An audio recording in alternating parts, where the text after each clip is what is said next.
What's up, everyone? Haven't done a road video in a while, but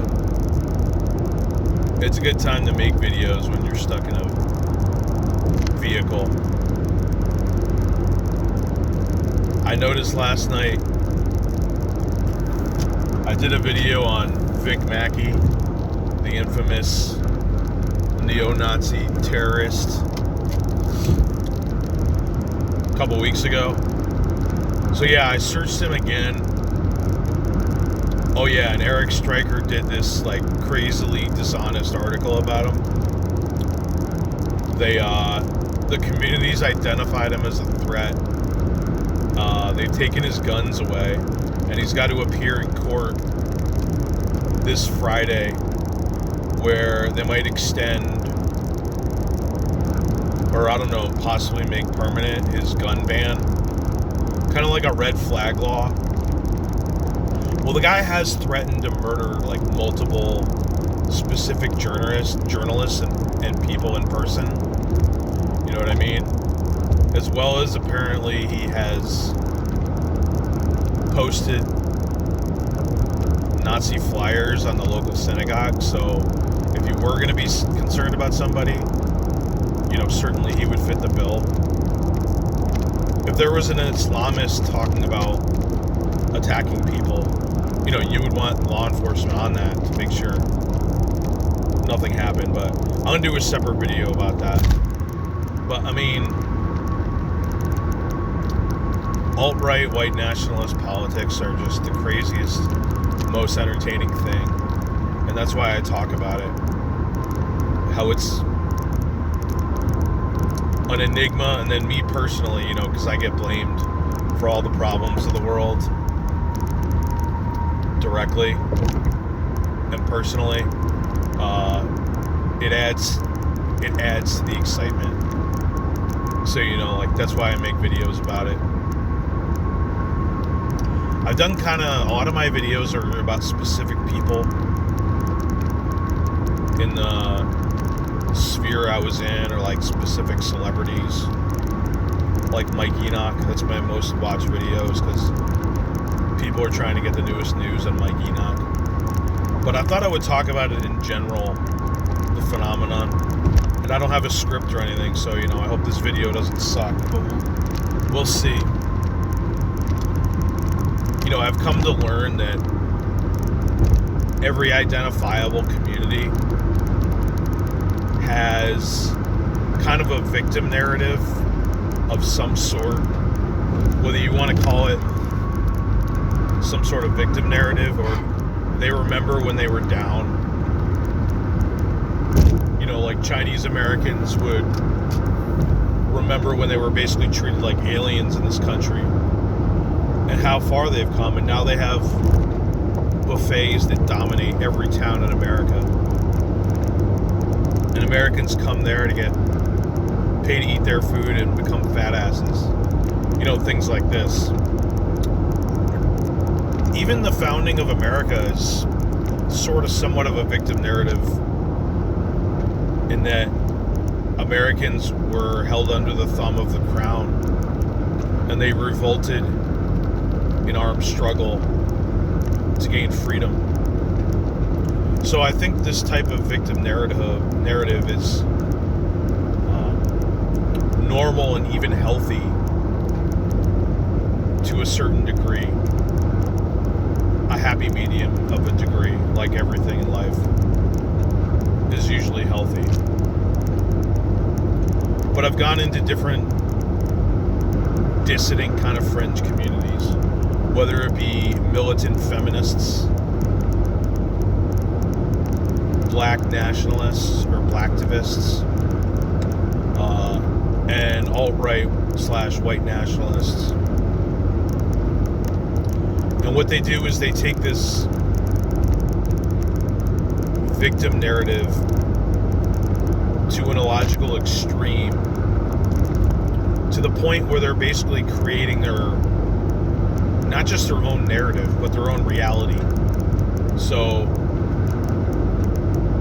whereas more moderate people can disagree, but they're kind of on the same planet, they're kind of in the same ballpark, like, well, okay, maybe this doesn't apply now because everything's gone to hell, but classically, like a liberal Democrat and a conservative Republican, they disagree about a lot. Maybe they hate each other, but, they agree that America, the revolution was good, and America has a lot of good to offer. You know what I mean? But in these marginalized communities, they diverge so much. They're basically creating their own subjective worldview that can't be looked at as anywhere near subjective anymore. It's become something else. It's like an alternate reality, an alternate universe. For example, in the crazy blacktivist guy I talked to, I don't know what this machine is in front of me. It's like some type of farm equipment, a hay baler or something. It probably costs like $40,000. I don't know what that is. Shredder. So like the blacktivist guy I would talk to, civilization comes from black people who were the Egyptians. They were the original Israelites. They were the Greeks. They were the Moors. They were all black. And every kind of piece of counter evidence or something that went against this narrative was completely dismissed somehow with like some complete bullshit argument, or maybe like a halfway convincing argument that was still bullshit.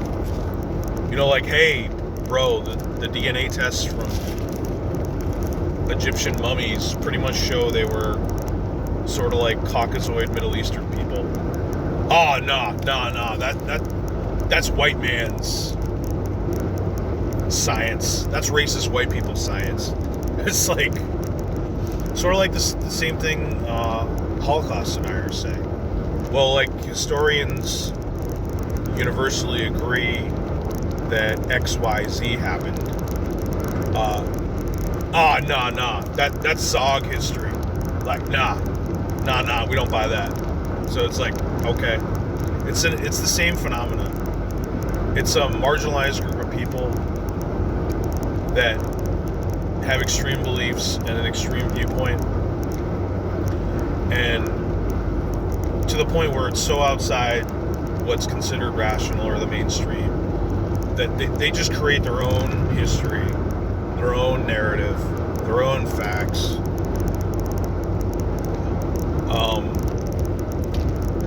But I still feel like the white nationalists or alt-right is more extreme in that, well, I mean, they consider America, and like America was historically white, about 90% at one point. Europe is obviously white, and it's changing. So I feel like these people are more, they feel more put upon and more threatened than people who are minorities in this country. You know what I mean? Because like black people were slaves, so they really didn't have much to lose. I mean, unless like they could lose their lives, but they could only really go in one direction, that's up. So their victim narrative, the extreme black victim narrative,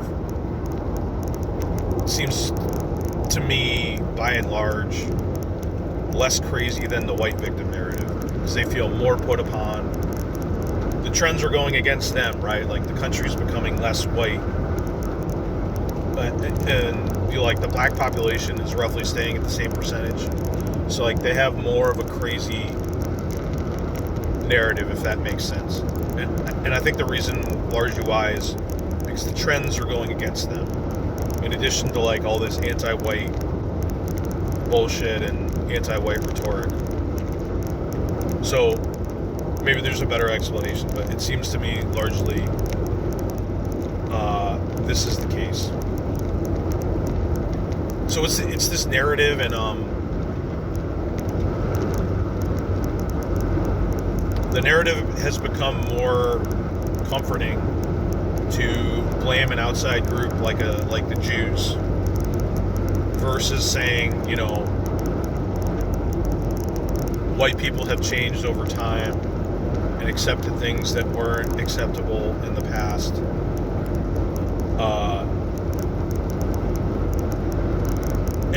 And this modernization is illegitimate. You know what I mean? It's like part of a plot, and it's not white. It's not good white people at the core. It's the Jews, you know, and the Jews are really the only group they could blame for this plot because black people historically didn't have power, or Asians, or any other minority group that they would consider to be less than.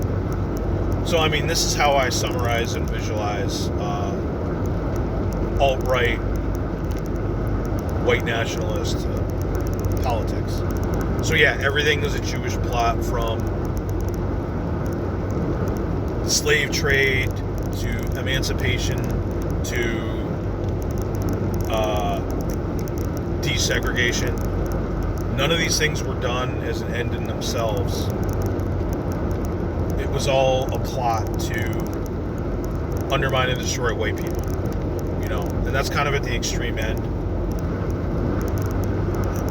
And so this is the narrative, and so everything that can support that narrative, from revisionist World War II authors to other dissidents that espouse this view and put forth, you know, like whatever evidence, a list of the Jewish-owned slave ships, the history of the NAACP, which had a lot of Jewish involvement. It's all part of this plan to destroy and eliminate white people, whether it be, you know, like through race mixing or coming into their neighborhoods or desegregation. So okay, this is the genesis of the problem, they say.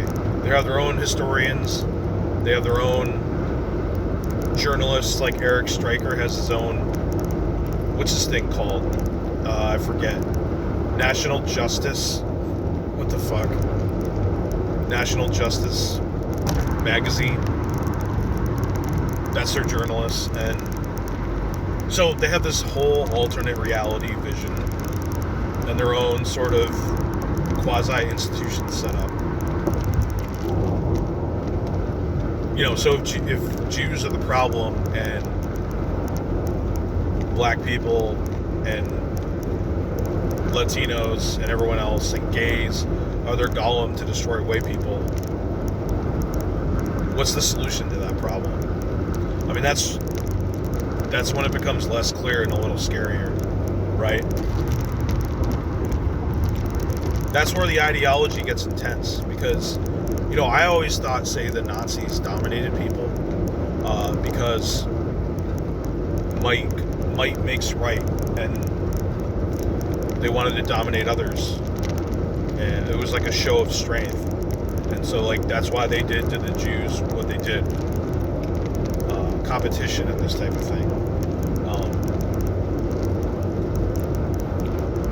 But yeah, I've come to learn the power structure in Nazi Germany really did actually feel like the Jews were out to destroy them. You know, it was a struggle for survival. It was a genocidal struggle, and only one side could win. So this is the worldview that comes to existence in various forms on the alt-right white nationalists. So how do you solve that problem? Well, if Jews are the genesis of the problem, you got to get rid of the genesis of the problem somehow. And that's when it becomes less clear. You know, it's like very few people come outright and say full extermination or elimination. But some have. Like in that video I played of Norvin, where they're talking about designing a bioweapon to get rid of Jews. But it almost doesn't matter what specific solution, like X's and O's solution to the problem. the framing of the problem makes multiple solutions possible, including elimination, deportation, I don't know, ghettoization, segregation. So there's multiple possibilities, but if there really is a problem that is so life-threatening to a group of people, any of these are legitimate because you have to end this problem one way or the other.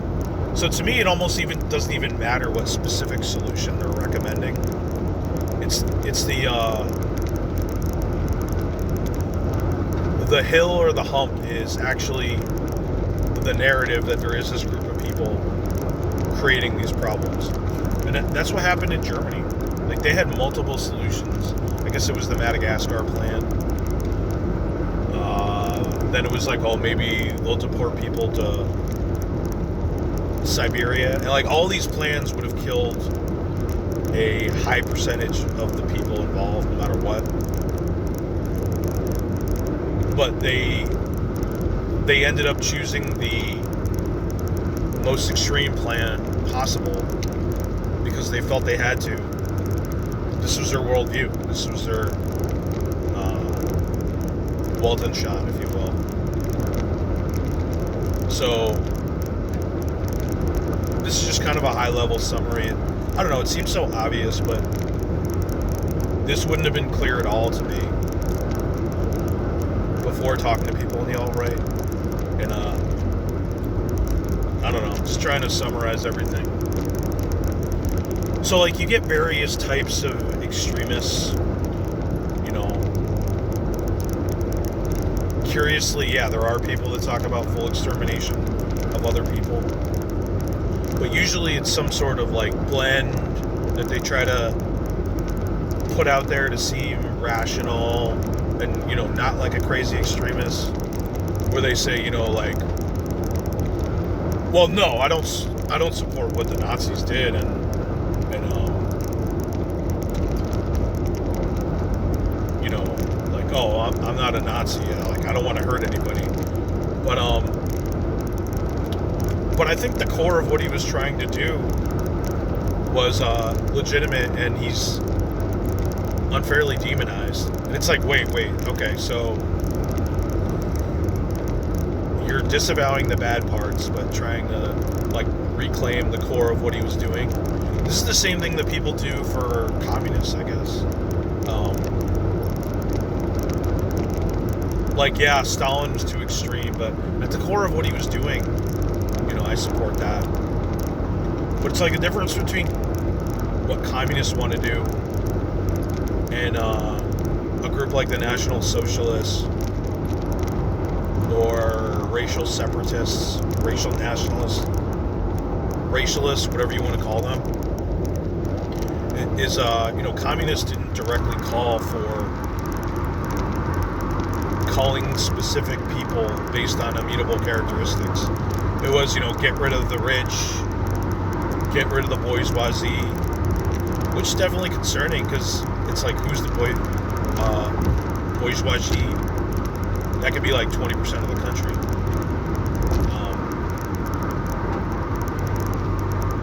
So, I mean, they're both potentially dangerous ideologies, but that's why, this is why people fear alt-right, white nationalist type people. Because it's like, okay, today they're saying they just want their own spaces. But, like, what's the logical conclusion of what they're recommending?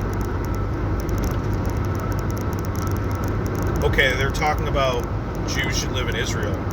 But if Jews really are such an existential threat, are you really safe if Israel even exists? Because, I mean, aren't they going to infiltrate and put in their genocidal white people plan into action? I mean, that doesn't seem very safe for them to have their own country.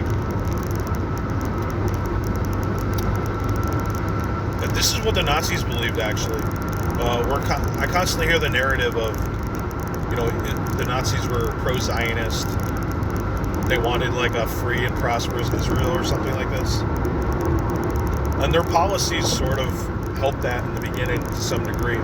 But ultimately, as they came to see a more powerful and threatening Jewish threat,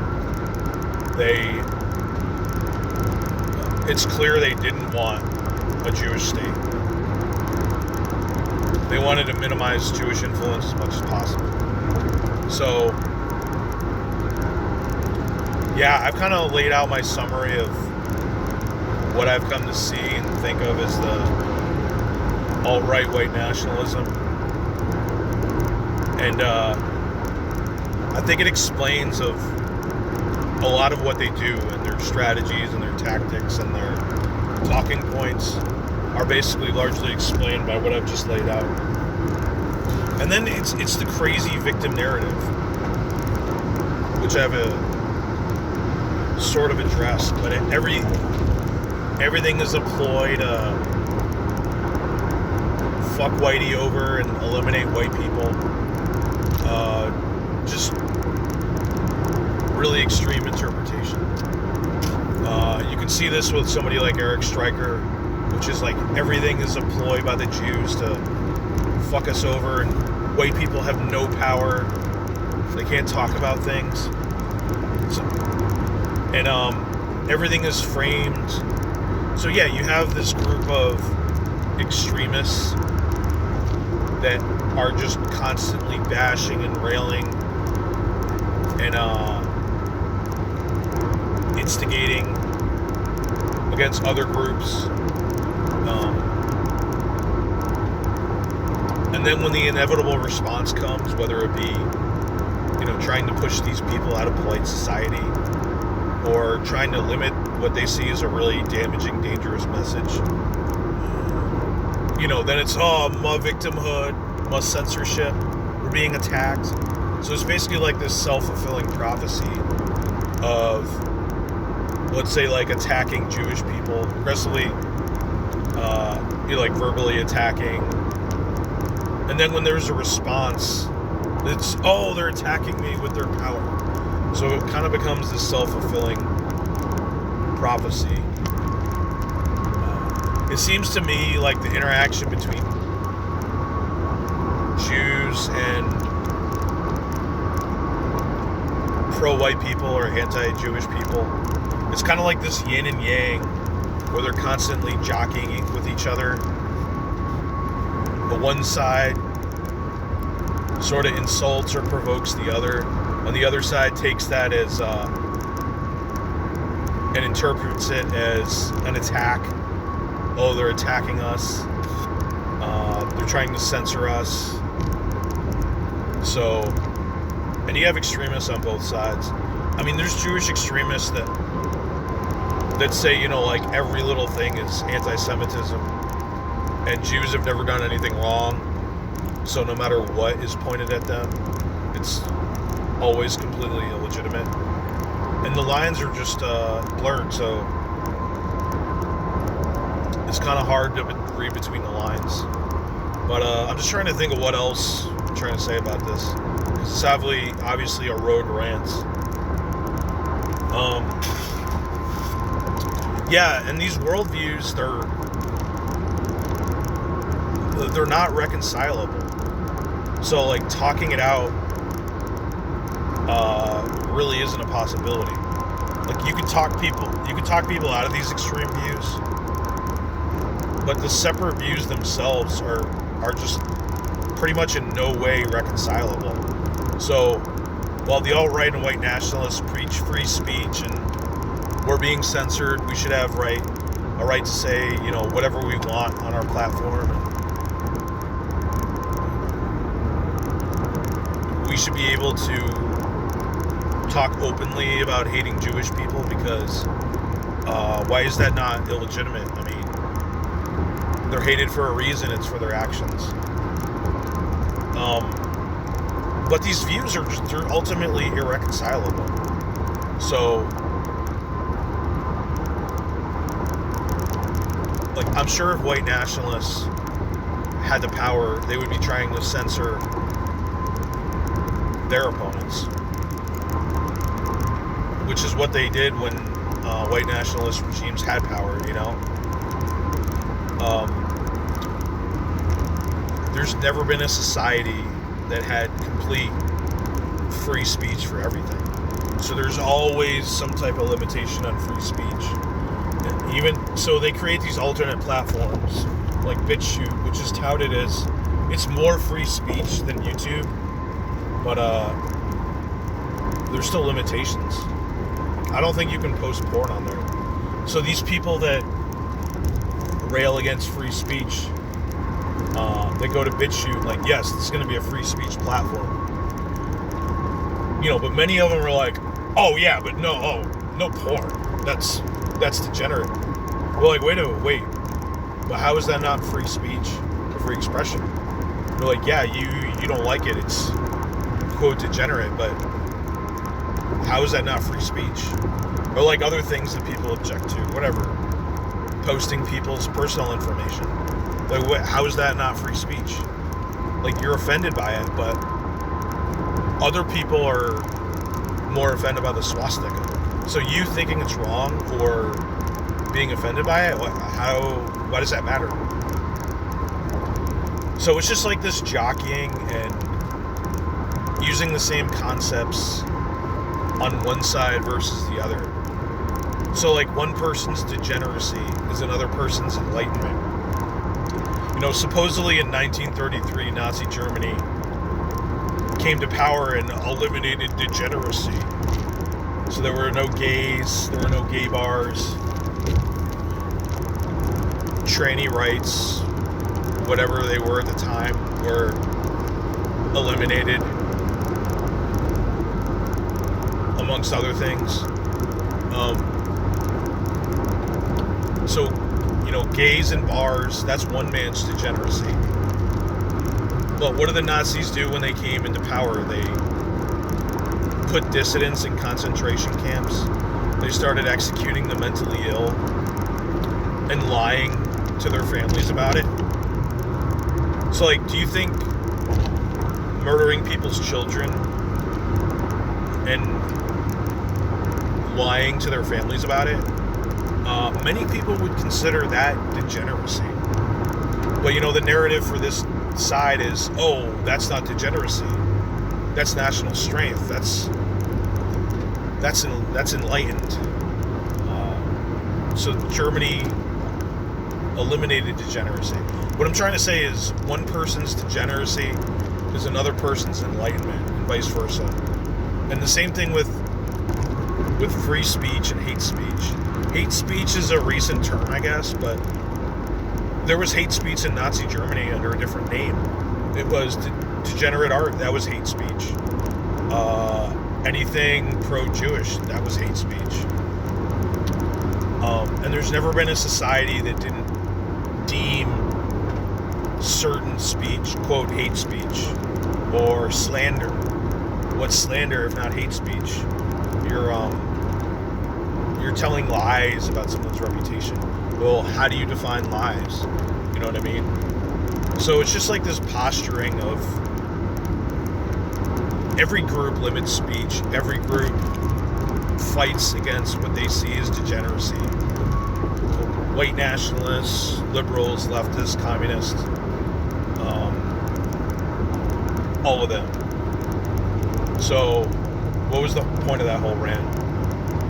I was just trying to make the point that they're just posturing. The free speech is posturing because they're weak. They don't have much of a voice. So they're kind of just like flailing their arms, trying to get out there and get some traction and try to influence some people to get their, really marginal worldview out there. To do that, but then also get under people's skin, get attention, create a scene. And in a world where free speech is limited, I would say it's perfectly rational that people are trying to limit the reach of Nazi-type people on Twitter, YouTube, Facebook, and limit their, recruitment effort. It's what white nationalists would be doing if they had the power. they would be trying to do it, even if it was in line with the First Amendment.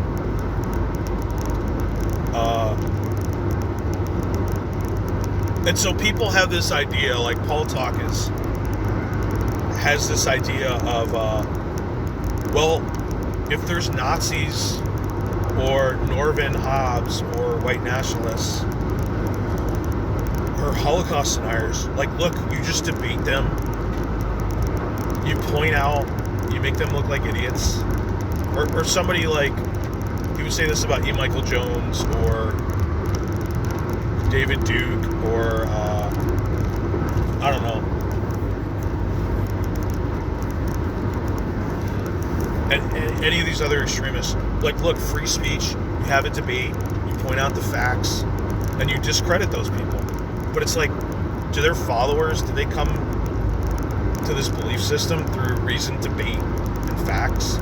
So I do agree that debate and the free speech aspect, as in trying to refute their ideas, like, it can have an effect and be effective. But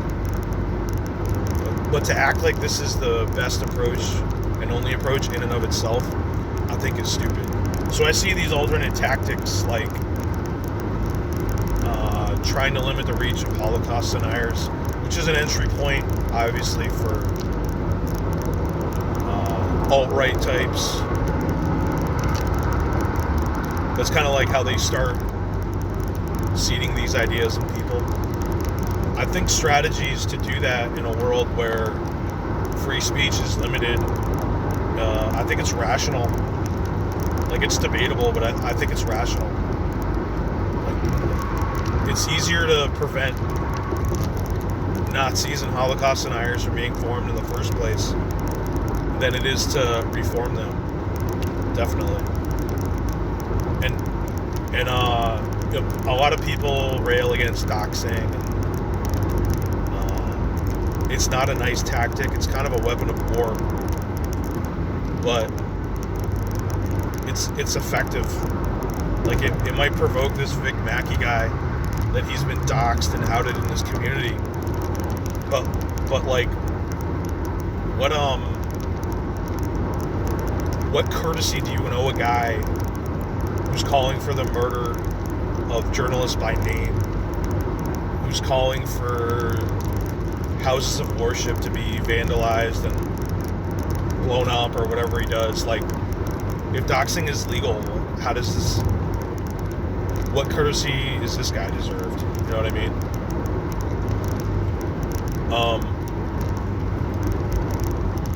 So I don't know. It's a question about, like, what's legal and what works the best. And